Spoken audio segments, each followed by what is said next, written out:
ESPN Thoroughbred Classics, the Woodward Stakes, presented by the NTRA. Go, baby, go. During the first half of the last century, the Woodward name was synonymous with high finance and high society. The name belonged to one of the country's most powerful men, a man with a passion for racehorses, a man that owned and bred not one,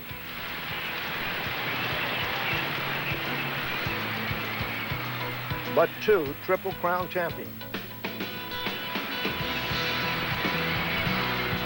I'm Jack Whitaker. After William Woodward died in 1953, one of the sport's great races was named in his honor, the Woodward Stakes. It's the first great cosmopolitan race of the year. The Woodward is the kind of race that separates the men from the boys, so to speak. And the Woodward has been the culmination of a season for many horses, but the beginning of the postseason for others. Now producing the horse of the year in about half of its runnings, the race was first run at Belmont Park, October 2nd, 1954. As if scripted from above, that same year, NASHUA, a horse he bred, was being raced in his Bel Air stud colors by his only son, Billy Woodward, Jr., and went on to be named two-year-old champion. By October the following year, NASHUA was still rolling and had wrapped up the three-year-old title, whipping swaps in a celebrated match race in Chicago. It seemed the Woodward racing empire was still very much alive, but tragedy was about to strike. Before the month ended, Billy Woodward would be dead, shot by his wife, Ann, who investigators said mistook her husband for a burglar inside their Long Island home. And then, a month and a half later, William Woodward's prized Bel Air stud would be no more. The horses, including NASHUA, were auctioned. Today, the Woodward stable may no longer be a force in the sport, but the Woodward Stakes not only survives, it flourishes. The Woodward Stakes in New York comes loaded with tradition. For one thing, the name, Woodward. There are a few names in racing to match it. It's a name like Belmont. It's historic. When we return to Thoroughbred Classics, we'll examine a few of the most interesting stories of Woodward's past.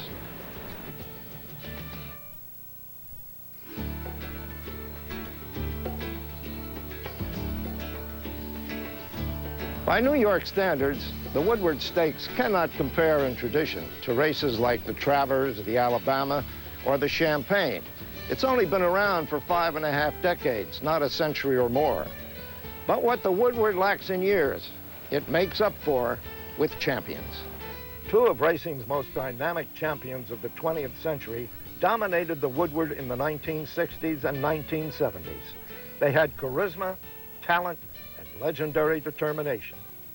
Even those who don't follow racing have probably heard of Kelso. He wasn't much to look at, plain brown and not particularly tall or muscular. His pedigree was ordinary. Perhaps that is why he was gelded as a yearling by his owner, Mrs. Richard DuPont of Bohemia Stable. But when the gates opened, Kelso was poetry in motion. Jockey Eddie Arcaro once said, he can beat anybody at any distance. He said, yeah, Kelso's the greatest horse I ever rode. Silence. I said, wait a minute. I said, you always said Citation was the greatest horse you ever rode. Arcaro, without missing a beat, said, oh, Kelso would have kicked the shit out of Citation. Period, unquote. Kelso was defending Horse of the Year when he took on Kentucky Derby and Preakness winner Carryback in the 1961 Woodward. It was no contest. With his fluid stride, Kelso rocketed away from Carryback in the stretch, winning the Woodward by 8 widening lengths and equaling the track record. In 1962, Kelso was challenged in the Woodward by another top three-year-old. This time it was the Belmont Stakes winner, Jiper, with jockey Willie Shoemaker. Again, it wasn't even close. Kelso, or Kelly as he was nicknamed, won the Woodward by 4.5 lengths under jockey Ismael Valenzuela. The chart said Kelso won as the rider pleased. Carryback tried Kelso again in '63, along with good three-year-old Never Been. Kelso made it 3 Woodwards in a row, that time by only 3 1/4 lengths. But Kelso was not unbeatable even in the Woodward. Going for 4 in a row in 1964, he ran into a sharp Gunbow. Gunbow had already beaten Kelso once that summer, and they went at it full tilt in perhaps the most thrilling Woodward ever. Kelso caught Gunbow in mid-stretch, lost the lead when he drifted inward slightly, then was coming on again at the end. At the conclusion of the desperate stretch run, it was Gunbow by a nose. It was a brilliant duel through the stretch. We all, we weren't quite sure who'd won it, and that's how close it was. But it was Gunbow won it that day, and he deserved to win it. He was a very good horse himself, and Eddie Neloy brought him to the race in beautiful condition. Of course, the Woodward wasn't Kelso's only highlight reel. When he finally retired as a 9-year-old, he had bankrolled nearly $2 million, a record at that time. He was Horse of the Year a record 5 consecutive years. When Kelso was retired, he had a mailbox and people wrote to him all the time as if he were a person. And the DuPont family had to answer the letters. By the time Kelso died at the ripe old age of 26, another superstar gelding had emerged to whom he was often compared. Forego was an equine giant, standing 17 hands high and weighing more than a ton. His girth was even larger than Secretariat, who was no small animal himself. Forego could sprint with the jackrabbits, could carry more weight than a pack mule, and did it all on chronically unstable legs. In part because of his come-from-behind style, Forego always seemed to be working harder than Kelso did, but the results were usually the same. In 1974, Forego lacked room entering the stretch of the Woodward, but nonetheless caught Arby's Boy in the final strides to win by a neck. On the outside, Red Top is next, and here comes Arby's Boy moving on the outside. Crafty Kale is next, and tightly bunched they turn for home as Group Plan regains the lead. Through the stretch, an 1/8 of a mile to the finish, Group Plan leads. Arby's Boy challenges. Here comes Forego on the outside. Arby's Boy takes the lead. Forego to challenge. Arby's Boy and Forego stride for stride. Forego on the outside. That victory helped him to his first Horse of the Year title. The next year, Forego faced eventual 3-year-old champion Wajima, who had upset Forego twice before in handicap races. But in 1975, the Woodward was a weight for age. Forego carried only 126 pounds to Wajima's 119, and he edged away from Wajima in the stretch run. Front fire ahead. Wajima is second by a length and a half, and Avatar is racing third. And down the stretch they come. On the outside, Forego. On the inside, Wajima. Forego on the outside, Wajima toward the rail. Forego has it by 3 parts of a length. Wajima is second, past the 16th pole, and Forego draws away in front. In 1976, the Woodward became a handicap race too. That was also the year Forego joined forces with the great Bill Shoemaker. Given the weights he had to carry, Forego needed every edge he could get.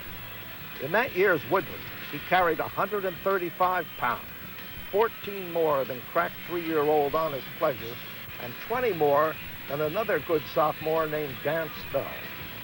Still, Forego's late surge carried the day, and he not only won the race, his 1 1/8 in 1:45 4/5 seconds was just 2/5 off the track record. 1/4 of a mile to the finish. Soy numero uno on the inside. Honest Pleasure on the outside. Dance Spell. 3 of them across the track, and Forego gaining on them in the middle of the track. There's a furlong to the finish. Dance Spell leads on the inside. Soy numero uno. Here comes Forego on the outside. Forego on the far outside gets the lead. It's Forego in front.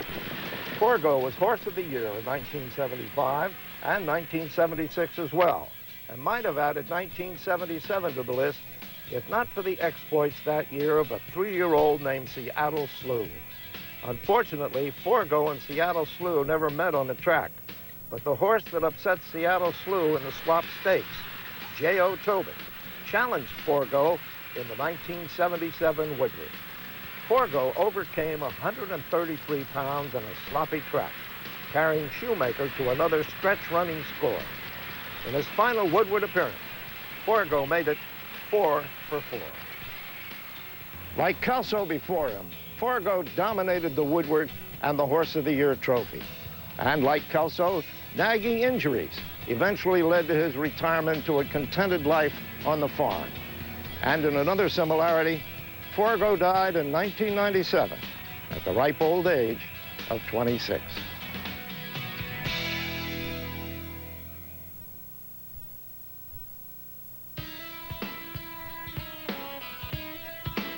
Thoroughbred racing enthusiasts like nothing more than a thrilling stretch run and, of course, a bet on the right horse.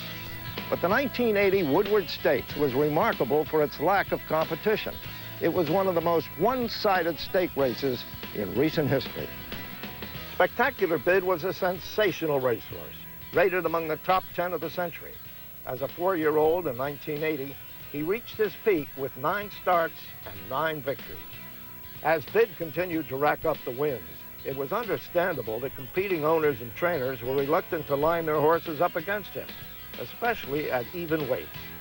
And in 1980, the Woodward became a weight-for-age race rather than a handicap. Only 3 horses were entered to face Spectacular Bid in the Woodward.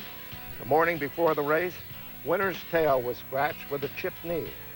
The day of the race, Temperance Hill and Dr. Patches were also scratched, despite efforts of New York Racing Association Chairman Ogden Phipps. That left the Woodward as a walkover, the racing term for a one-horse race. It was the first walkover in major U.S. stakes races in 31 years. That was remarkable, you know, but, you know, we could see it coming. One of them scratched early, and then there were 3 the morning of the race, and 2 of those scratched. I think one wasn't well, though. One had a problem, you know, and the other one just decided didn't want any part of Spectacular Bid. And that was understandable, too, because he could flat run. He was pretty darn good. And the walkover, you know, that was the ultimate. I mean, I said I want Shoemaker to ride him once, at least one time in his career, to tell everybody that this is the greatest horse he ever rode. And I want a walkover. I want a walkover. I want these people to say, I can't beat him. I don't want to run against him. Well, I got that, too. Bid went to the paddock as usual, and DELP gave Bill Shoemaker a leg up with the instructions, don't fall off. As long as he crossed the finish with Shoemaker on his back, the victory was his.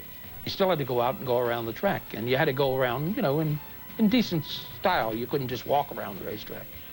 And he went around, and, you know, he missed the track record like 2 seconds or something like that for a 1.25 miles. And, you know, it was very impressive to see a horse do this, you know, on his own. It was a testimony to Spectacular Bid's ability that even without urging and without competition, he went 1.25 miles in 2 minutes, 2 2/5 seconds, faster than many winning Kentucky Derby times. As it turned out, the Woodward was Spectacular Bid's final race, if one could call it that.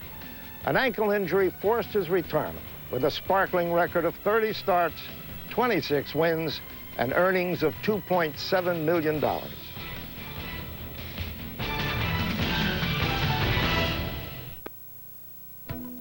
In 1999, Blood Horse magazine released a list of the top 100 thoroughbreds of the 20th century as chosen by a panel of experts. High on that list were Dr. Fager at number 6, Buckpasser at number 14, and Damascus at number 16.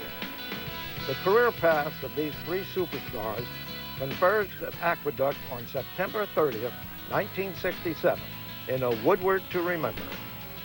Buckpasser, owned and bred by Ogden Phipps, was Horse of the Year and 3-year-old champion of the previous year, and the top older male of 1967.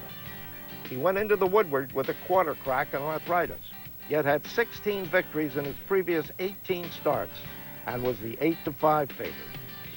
Damascus had won 7 of his last 8, including the Preakness, Belmont, and Travers, in which he won by an astounding 22 lengths. I thought he was really the best 3-year-old that year, and why he didn't win the Derby, he came up in the stretch, he just came up kind of empty, and nobody knows the reason why. Because he went on and he won the Preakness and the Belmont after that, and he was the best 3-year-old. Dr. Fager was champion sprinter of the year and possessed perhaps the most brilliant speed of any horse in modern times. But he also won 3 major stakes at 1.25 miles, and went into the Woodward with a career record of 10 wins in 11 races. Making the matchup even more interesting was the presence of two rabbits designed to double-team the headstrong Dr. Fager and make him fight for the lead. The strategy worked to perfection. Watch how jockey Ron Turcotte on the rail whips and drives Hedovar to the lead from the gate, racing just inside of Dr. Fager. Hedovar was the rabbit for Damascus, and on the outside, Bobby Ussery goes to the whip on great power, Buckpasser's stablemate. Down the back stretch, Turcotte still pumps his arms as Hedovar continues inside Dr. Fager, forcing him to a suicidal pace. 6 furlongs in 1:09 1/5. Around the stretch turn, Dr. Fager puts away Hedovar, but he's already paid a steep price. Bill Shoemaker and Damascus have a full head of steam in the white silks, and behind him is Buckpasser in the 5th black colors. Damascus dashes past Dr. Fager. The sore-legged Buckpasser can't keep up, and the race is over, with Damascus crossing the wire 10 lengths in front. Buckpasser just edges the courageous Dr. Fager for second money.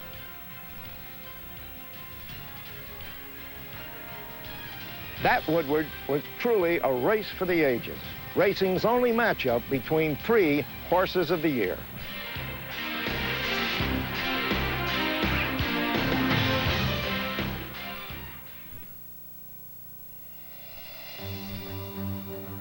In this Thoroughbred Classic, we have run the gamut from geldings to rabbits to walkovers. But the only thing left is a shocking upset. And naturally, the Woodward had one of those too. Triple Crown winner Secretariat was perhaps the top sports story of 1973. And in the Woodward, he returned to the track and the 1.5 mile distance of his spectacular 31-length Belmont Stakes victory. Secretariat's stablemate, 1972 Derby winner Riva Ridge, was supposed to run in the Woodward. Secretariat was being trained to run instead on the grass in the Man of War 9 days later. We were going to run him, start running him on the grass, on the turf, and never prepare him at all for a race. We were just going to work him up to the Man of War stake. Instead of being real tight for 1 mile and 1/8, you would have been real tight to go a mile, and they ran him 1.5 miles. But because Riva Ridge hated mud, trainer Lucien Lauren entered Secretariat in the Woodward as an insurance policy, just in case the track was wet. Sure enough, it rained heavily on the eve of the Woodward. The track was sloppy on race day, and Riva Ridge was scratched. Even though Secretariat had not been training as seriously as usual, he was thrown into the Woodward as if he couldn't be beaten. Usually, Big Red would have won anyway, but Hall of Fame trainer Alan Jerkins was waiting in the wings. Jerkins, the giant killer, had 2 months earlier pulled an upset of Secretariat in the Whitney with long shot Onion. For the Woodward, he had Prove Out, a son of Graustark, ridden by Jorge Velasquez. And they're off. That's Amen on the inside with Prove Out ranging up alongside the challenge for the early lead. Summer Guest is now third, and on the outside, that's Secretariat fourth. A gap of 1 3/4 lengths, and Cougar is fifth as they head to the clubhouse turn. Prove Out in front by 3/4 of a length. That's Secretariat on the outside taking over second position to move on to the backstretch, with Prove Out maintaining the lead now by half a length. On the outside, that's Secretariat now up to challenge. There goes Secretariat on the outside, getting the lead. Secretariat in front now by 1.5 lengths. Prove Out drops back second, a gap of 4 lengths. There's a 1/4 mile to the finish. And on the outside, it's Secretariat in front by a head. Here comes Prove Out. Back into contention on the rail. Now those two are heads apart. Secretariat on the outside. Prove Out gets the lead. Prove Out in front by 1 length. Jorge Velasquez taking the lead with Prove Out. Secretariat drops back. It's Prove Out in front, a 1/16 of a mile. Prove Out in front, Secretariat second. The Woodward really was his worst race because he was not ready to run in that race, and he should not have run in the race. Even a great horse can have an off day. Secretariat may not have been feeling his best that day. It happens to everybody. And the fact that Secretariat lost a couple of races doesn't make me waver in my opinion he was the greatest horse ever. The 1973 Woodward was the 5th and final defeat of Secretariat's glorious career. I'm Jack Whitaker. Thanks for joining me for another Thoroughbred Classic.